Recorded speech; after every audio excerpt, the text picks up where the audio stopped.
오늘은 두 분의 전문가와 함께 사건 사고 소식 살펴보겠습니다. 곽대경 동국대 경찰사법대학 교수 김광삼 변호사와 함께하겠습니다. 네, 안녕하십니까? 네, 안녕하십니까? 자, 먼저 살펴볼 사건은 동두천 어린이집 어린이 사망 사고와 관련한 내용들입니다. 자, 폭염 속에 어린이집 통학 차량에 갇혀 있었던 4살 어린이가 사망하는 사고가 발생해서 파장이 커지고 있습니다. 자, 다시 한번 좀 사건 개요를 짚어보도록 하겠습니다. 이게 일어난 게 이제 이틀 전이 되네요. 네, 그렇습니다. 어린이집에 아이를 갖다가 이제 태웠는데 그 당시에 이제 어머니가 이제 출근을 하면서 아이를 갖다가 이제 어린이집 차량에 맡겼습니다. 그런데 그 당시 아이가 상당히 좀 졸려하고 있는 그런 어떤 상태였고요. 예. 그리고 이제 이 어머니는 이제 출근을 했고요.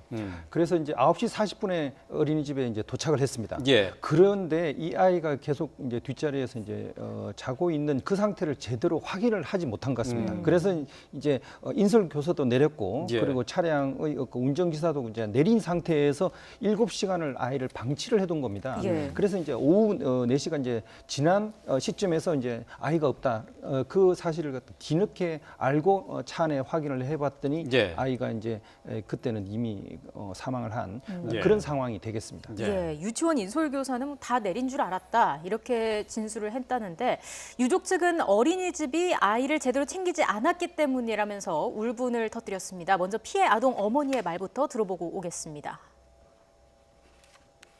아니 어떻게든 교통사고가 났니? 그 둘째 딸이 유치원 안에서 사고가 났어 그러는 거야. 차에서 발견이 돼가지고 그렇게 됐다고 아빠한테 연락이 가서 아빠가 먼저 와서 봤나 봐요. 차에 들어가서 차에서 보고 이제 그러고 나서 119 차 경찰이 왔으니까 119 차에다 실려서 애기를 보냈대요. 와서 여기 와서 이제 이쪽 저쪽 얘기를 들어보니까는 이게 앞뒤도 안 맞고 아침에 엄마가 분명히 유치원 선생님한테 애를 인계를 했는데 왜 내릴 때 확인을 안 했냔 말이야. 뭐 8명인지 9명이 탔대요. 그러면 인솔자가 그 애들을 다 저거 했어야 되잖아. 그러면 또 점심에 밥도 먹었을 거 아니야. 그러면 어린이가 안 보이면 찾아야 당연한 거 아니에요? 자기네 일 바쁘다고 어린이한테 등한시한 거야.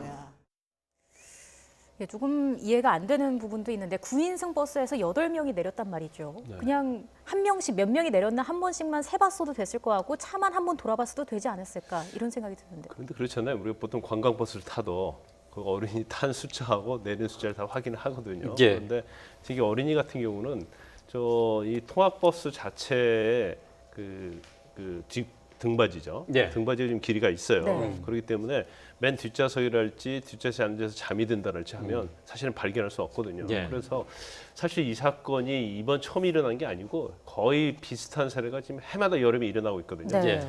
그럼 거기에 대해서도 일단 그 경각심이 이미 다 하고 있다고 봅니다. 예. 그리고 다 아시다시피 2013년도에 세림이 사건이 있었어요. 세림이가 자신이 탄 통학 차량에서 내렸는데 그 차량에 치여서 사망한 사건이었거든요. 예, 예. 그래서 그때 이런 문제점을 해결하자 해서 세림이법을 제정을 했습니다. 그 세림이법 제정한 이유는 통학버스에는 무조건 그 인솔교사 타도록 예. 하고요. 9인승 이상은. 그다음에 애들에게는 안전벨트를 매게 하고 그다음에 반드시 확인하도록 승하차를 확인하도록 그런 의무가 지금 법에 규정이 돼 있어요. 네. 그런데 이런 걸 이제 전혀 지키지 않은 것이죠. 그래서 어떤 안전에 대한 어떤 부주의가 이런 어처구니 없는 일을 만든 겁니다. 그리고 예. 사실 내렸을 때 뭐 만약에 하차와 승차 인원을 대조를 안 했다 하더라도 사실은 뭐 담임 보육교사 같은 경우에는 오지 않았잖아요. 그러면 그렇죠. 반드시 학부모한테 적어도 예. 뭐 한두 시간 이내에 학부모한테 연락을 해서 등원을 안 했다 이렇게 연락을 해서 확인만 했다라고 한다면 네. 별 문제가 없을 거라고 봐요. 예. 그런데 이러한 어떤 뭐 운전기사, 인솔교사, 보육교사, 또 어린이집 책임자 이런 것들이 종합적으로 어떤 안전 부주의로 인해서 이런 어처구니 없는 일이 발생했다고 보는데 예. 지금 또 계속적으로 반복되는 걸 보면 또 다음에도 반복되지 않으라는 법이 없잖아요. 그래서 이번에는 뭐 법 제정뿐만 아니라 어떤 제도랄지 장치에 있어서도 근본적인 시스템을 마련해야 한다는 목소리가 굉장히 예. 크게 들리고 있는 거죠. 예. 안타까워하는 목소리는 뭐 지금 방송을 통해서 계속 반복해서 나가고 있습니다만은 참 아쉬운 부분이 많이 있어요. 그러니까 조금이라도 일찍 발견했었으면 뭐 이런 사고까지 가지 않는 건데 말이죠. 등원했을 때, 뭐 지금 유가족이 지적했다시피 또 점심 먹었을 때 이럴 때 발견할 수 있었을 것 같은데 이게 오후 4시나 돼서 이 학부모의 집에 전화를 했단 말이죠. 이게 좀 이해가 안 되는 부분이 많이 있어요. 그러니까 맨 처음에 이제 등원이 끝나고 나서 수업을 하기 전에 아이들이 모두 다 왔는지 이제 이렇게 출석을 점검하는 그런 어떤 시스템이 당연히 이제 있었겠죠. 이제 예. 됐고요. 예. 그리고 중간에 또 이제 휴식 시간 뭐 있고 그럴 때 이제 아이들이 움직이고 하는 그런 경우에도 또 인원을 갖다 확인하는 뭐 이런 것들이 좀 있어야 되고 그리고 일단 차량에서 아이들이 내리고 나면 맨 뒷자리까지 가가지고 아이들이 혹시나 뭐 자고 있는 애가 없는지 네. 뭐 이런 것맨 뒷자리까지 눈으로 다 확인한 다음에 차 문을 닫는 그런 걸 갖다 생활을 습관화할 그렇죠. 필요가 있는데 이제 예. 그게 이제 안 돼서 참 안타깝고요. 네. 만약에 이게 이제 사람이 부주의해서 그렇다면 어떤 기계적인 시스템으로 이제 그런 걸 확인할 수 있는 그런 장치 뭐 이런 것들이 있거든요. 예를 들어서 이제 빈 공간에 사람이 있다면은 감지기를 설치를 해서 사람이 있는 네. 그 뭐 열선 감지기나 이런 걸 통해 가지고 사람이 있으면은 문이 닫히지 않게 하는 뭐 이런 뭐 장치들은 이미 다 개발이 돼 있는데 그런 것들이 이제 좀 아직은 마련되지 않아서 이런 문제가 발생한 게 아닌가 예. 싶습니다. 예. 일단 뭐 경찰에 따르면은 육안상으로 봤을 때 아이에게 외상은 없어 보인다라고 네, 하는데 네. 일단 오늘 부검이 진행이 된다고 하죠. 네, 일단 부검을 통해 가지고 정확한 사망의 원인을 갖다 파악을 해보는 게 이제 필요할 것 같고요. 근데 아이가 만약에 이제 잠을 자고 있는 상태에서 문이 닫히고 그러면 차 안이 엄청나게 온도가 일단 올라갑니다. 네. 굉장히 뭐 지금 뭐 무더위로 폭염으로 상당히 힘들어 하시는데요. 안에 밀폐된 공간은 일단 산소도 부족하지만 온도 자체가 급격하게 올라가기 때문에 네. 어린아이 같은 경우는 불과 몇 시간을 버티지 못할 가능성이 높습니다. 네. 네. 자, 뭐 비슷한 사고는 2년 전에도 있었습니다. 2016년 역시 7월 달에 발생한 사고였었는데 광주에서 있었던 사고였었죠. 30도 넘는 폭염 속에서 4살 아이가 이 8시간 동안 방치돼서 현재까지 지금 의식불명 상태인데요. 자, 여기에 대해서 대법원이 인솔교사와 운전기사 또 주임교사에 대해서 업무상의 과실치사상죄를 적용을 했습니다. 그래서 이제 금고 5개월에서 8개월이 선고가 됐는데 말이죠. 이 정도 처벌이 뭐 적당한지 아닌지는 뭐 좀 의견 차가 있을 것 같습니다만은.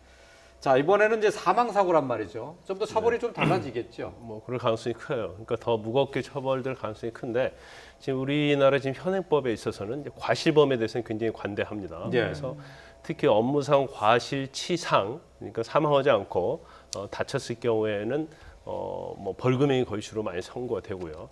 또 업무상 과실치사, 사망했을 때 그렇게 중하게 처벌하지 않습니다. 더군다나 합의를 하면 이제 벌금형으로 선고되는 사람이 굉장히 많아요. 예. 네. 그만큼 과실에 대해서 상당히 관대하다 하는데 이런 사건 같은 경우는 이제 과실의 어떤 경중으로 따져보면 엄청 중한 과실 아니겠습니까? 그렇죠. 그런데 지난 광주 때의 어떤 사건 자체는 물론 사망은 하지 않았지만 식물인간 상태단 말이에요. 그러면 거의 뭐 사망과 같은 거죠. 그래서 그 당시에 인솔교사가 징역 8개월, 그리고 운전기사가 징역 6개월, 그리고 주임교사에게 징역 5월에 집행유예 2년이 선고가 됐어요. 예, 예. 이것도 사실은 뭐 일반적인 경우에 비하면 조금 이례적이다 볼 수도 있는데 이번에는 좀 사안이 좀 다르다고 봅니다. 그러면 그때에 비해서는 상당히 처벌의 수위가 높을 것이다. 그러면 형량도 징역형의 실형이 선고될 가능성이 크다 이렇게 예. 볼 수 있습니다. 예. 이게 뭐 실질적인 재발 방지 대책이 필요하다 이런 얘기가 계속 나오고 있지만 또 반복이 되고 있어서 더 큰 문제가 되는 게 아닌가 싶은데 이와 관련해서 슬리핑 차일드 체크 이런 제도가 있다고 하더라고요. 네. 어린이가 이제 만약에 자고 있는 그런 경우를 대비한 그런 제도입니다. 그래서 네. 운전기사가 맨 마지막 뒷좌석까지 가가지고 사람이 없는 것을 확인하고 그 맨 뒷좌석에 설치되어 있는 버튼을 눌러야만 네. 차량은 이제 시동이 꺼지는 예. 그런 어떤 시스템이 되겠습니다. 이런 것들은 이제 미국이나 캐나다 같은 그런 나라에서 이미 활용을 하고 있는 이제 그런 제도입니다. 그래서 이제 우리 같은 경우는 이번 같은 경우는 뭐 인수인계를 확인할 수 있는 뭐 그런 어떤 어떤 장부를 뭐 기록하면 되지 않냐 그런 이야기도 나왔고요. 아예 이런 식으로 이 뭐 슬리핑 차일드 버튼 뭐 이런 걸 갖다 이제 활용하자는 그런 이야기도 있고 또 이제 차량의 그 위치를 알려주고 아이가 내린 것을 부모에게 알려주는 그런 네. 시스템 뭐 이런 것들을 지금 대안으로 이야기하고 있습니다. 예. 예. 뭐 지금 뭐 그런 버스 장치도 물론 또 중요합니다만은 아이가 이제 등하원했다는 것 자체를 알려주는 그 앱 같은 것만 도입을 해도 이런 어처구니 없는 사고는 미연에 방지할 수 있었지 않았습니까? 그렇죠. 2016년에 그 광주에서 일어난 사건 때문에 이제 그게 논의가 됐었는데 아직 그 제도 도입이 안 되고 있다고요. 이제 뭐 하겠다고 합니다. 그리고 또 여러 가지 이제 예산 문제 있다고 하는데 좀 이해가지 않는 부분이 있어요. 왜냐하면 이게 어린아이, 아동의 이제 생명에 관한 문제잖아요. 그러니까 오히려 어떤 사회복지 측면에서는 뭐 몇 조씩, 뭐 몇 천억씩 지원이 되잖아요. 그런데 이 예산 자체가 사실 그렇게 많이 필요하지 않거든요. 예. 그렇다면 이런 것들이 좀 우선적 시행이 돼야 하는데 왜 이제 전 정부부터 이런 것이 시행이 되지 않았느냐 이런 좀 의아심이 좀 있고요. 그다음에 아까 그 곽 교수님께서 말씀하신 것처럼 뭐 슬리핑 차일드 시스템 이런 것들은 이게 다 막아줄 수는 없어요. 예, 하지만 예. 막아줄 수 있는 굉장히 중요한 시스템의 하나거든요. 네. 그래서 보통 CRS 시스템이라고 합니다. 그래서 어린이 상기 시스템이라고 하는데 차일드 리마인더 시스템이라고 그래요. 그러니까 예. 반드시 차에서 하차할 때는 어린이를 상기하고 이를 체크하도록 하는 제도거든요. 예. 그래서 캐나다 같은 경우에는 이걸 의무적으로 다 스쿨버스에 시행을 하고 있고요. 예. 캘리포니아 같은 곳에서도 지금 다 시행을 하고 있어요. 예. 그런데 이 금액이 그러니까 설치는 금액이 뭐 그렇게 굉장히 저희는 많을 줄 알았는데 예. 캘리포니아에서는 뭐 설치는데 한 $150밖에 들지 않는다고 합니다. $150요? 예. 한 20만 원이 안 되네요. 그렇죠. 예. 20만 원이 채 안 되기 때문에 이런 제도는 좀 신속히 좀 도입이 돼야 한다고 보고요. 그다음에 썬팅과 관련돼서 좀 문제가 많다고 봐요. 왜냐하면 왜 통학 차량에 썬팅을 이렇게 진하게 할 필요가 있느냐. 밖에서 애들을 볼 수 있도록 해야 하는데 그래서 썬팅에 대해서 약간 곱지 않은 시선들은 그 통학 차량에 8명, 9명이면 뭐 9인승이면 9명만 태워야 하는데 예, 예. 이걸 이제 더 태운다는 거죠. 그래서 큰 애들 무릎 위에 작은 애를 앉히고 그런 식으로 하면 이제 밖에서 볼 수 없도록 그래서 예, 예. 어떤 뭐 감시가 되지 않도록 하는 편법으로 이용하고 있다. 그리고 이제 저는 또 이번 사건을 통해서 이제 개인적으로 한번 생각나는 것이 이제 아이들은 안에서 아무리 소리를 지르고 해도 밖에서 할 수가 없잖아요. 네. 그러면 안에서 유리창을 깰 수 있는 그런 우리가 뭐 KTX랄지 예. 버스에는 다 정비가 돼 있잖아요. 그리고 그런 것들을 비치하고 애들에게 교육을 시키면 여러 가지 뭐 이런 제도를 통합적으로 같이 만들어내면 이런 사고는 충분히 방지할 수 있다 이렇게 봅니다. 예. 예. 뭐 소 잃고 외양간 고치기 아니냐 이런 비판도 분명히 있을 수 있겠지만 어쨌든 지금이라도 최소한의 조치, 최소한의 대책이 필요해 보이는 건 사실입니다. 부주의한 어린이집 관계자에 대한 처벌은 어떻게 강화가 되어야 할까요? 일단 뭐 업무상 과실치상으로 이제 처벌할 수밖에 없어요. 그런데 저는 개인적으로 볼 때 이 형사 사건에 의해서 어떤 부주의를 방지하기 위해서 뭐 형량을 높이는 것 자체는 예. 그건 뭐 찬성하지 않습니다. 왜냐하면 우리가 이제까지 계속 해온 방법이 어떤 사고가 나면 무조건 형량을 높이고 특별법을 만드는 거였거든요. 그런데 그렇게 특별법을 만들고 형량을 높였는데 결국 그런 범죄가 감소하지는 않았어요. 네. 예. 그러면 이것이 아니고 근본적인 대책이 필요하다는 거죠. 그러니까 안전에 대한 어떤 경각심을 일으킬 수 있는 예. 그러한 제도적 시스템. 그다음에 물론 어떤 사건이 일어났을 때 강하게 처벌하는 것도 사실은 리마인더를 시키는 그런 방법은 될 수는 있지만 그것이 뭐 유일한 수단이 되지 않기 때문에 아까 말씀드린 것처럼 법의 어떤 개정과 아울러서 어떤 시스템을 마련하는 그런 것들이 우선시 돼야 한다고 봅니다. 예, 알겠습니다.